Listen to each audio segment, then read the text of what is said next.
पूर्व प्रधानमंत्री सरदार मनमोहन सिंह जी का निधन से पूरा भारतीय जनता पार्टी परिवार मर्माहत है।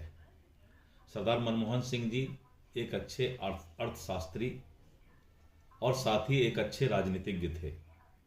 सरदार मनमोहन सिंह जी के समय में भारत में आर्थिक सुधार का बहुत प्रयास किया गया था। भारतीय जनता पार्टी और बिहार सरकार अपने सभी कार्यक्रम को स्थगित करने का काम किया। मुख्यमंत्री जी को आज मुजफ्फरपुर में बहुत बड़ा सरकारी कार्यक्रम था, लेकिन मुख्यमंत्री जी ने फैसला लिया कि सरदार मनमोहन सिंह जी के पुण्यात्मा को आज हम श्रद्धांजलि देंगे और किसी भी तरह का सरकारी कार्यक्रम नहीं करेंगे। भारतीय जनता पार्टी भी किसी भी तरह का कार्यालय के बाहर सरकारी या कोई राजनीतिक कार्यक्रम नहीं करेगी। ये स्वस्थ राजनीतिक परंपरा है और इस तरह के परंपरा से राजनीतिक जीवन में भी ये एहसास होगा कि जो अच्छे लोग हैं उनके प्रति दलीय भावना से ऊपर उठकर श्रद्धांजलि अर्पित करना, उनका सम्मान करना आवश्यक है।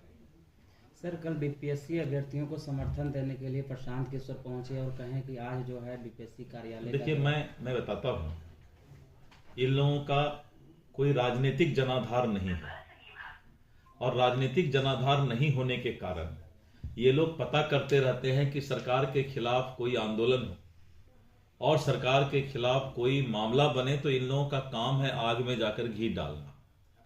क्योंकि राजनीति जो पब्लिक के बीच राजनीति करते हैं, आज उनको इस तरह के बीपीएससी के छात्रों के आंदोलन को कभी राजनीतिकरण नहीं होना चाहिए। राजनीतिकरण होने से आंदोलन कमजोर हो जाता है। इसीलिए मेरा एक अनुरोध होगा कि बीपीएससी के छात्र किसी राजनीतिज्ञ को बीच में टपकाने से अच्छा है कि सरकार को अपनी बात रखें। और सरकार और बीपीएससी एक स्वतंत्र इकाई है। आयोग ने बहुत ही संवेदनशील होकर यह फैसला लिया और जो बापू परीक्षा केंद्र में जितने भी बच्चों ने परीक्षा दिया था उसका परीक्षा भी कैंसिल हुआ है और वहां पर एग्जामिनेशन नया लिया जा रहा है। अगर किसी तरह का साक्ष्य दूसरे सेंटर का भी मिलता है तो बीपीएससी जरूर उस पर कार्रवाई करेगी और छात्रों के साथ संवेदनशील विचार के साथ आयोग एवं सरकार है। सर, आत्मदाह कर लिया है एक सोनू नाम का लड़का पालीगंज का, तो लगता नहीं कि कुछ ज्यादा ही बच्चे उग्र हो गए हैं जिसको लेकर? मैं बताता हूँ, बहुत ही दुखद है।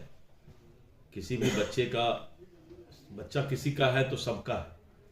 तो इस तरह का अगर आत्मदाह या इस तरह का अगर कोई स्टेप लेते हैं तो सभी को बहुत दुखद है।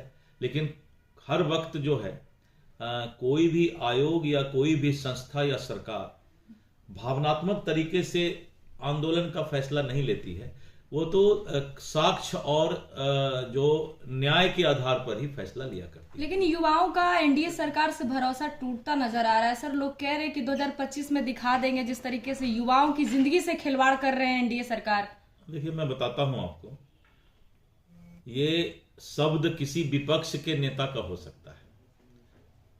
छात्रों को तो इन सब चीजों से कोई मतलब नहीं है कि सरकार हम बदल देंगे। छात्रों को तो मतलब है कि जो सरकार है उससे हम कैसे राहत ले सकते हैं, कैसे बिहार का विकास हो सकता है।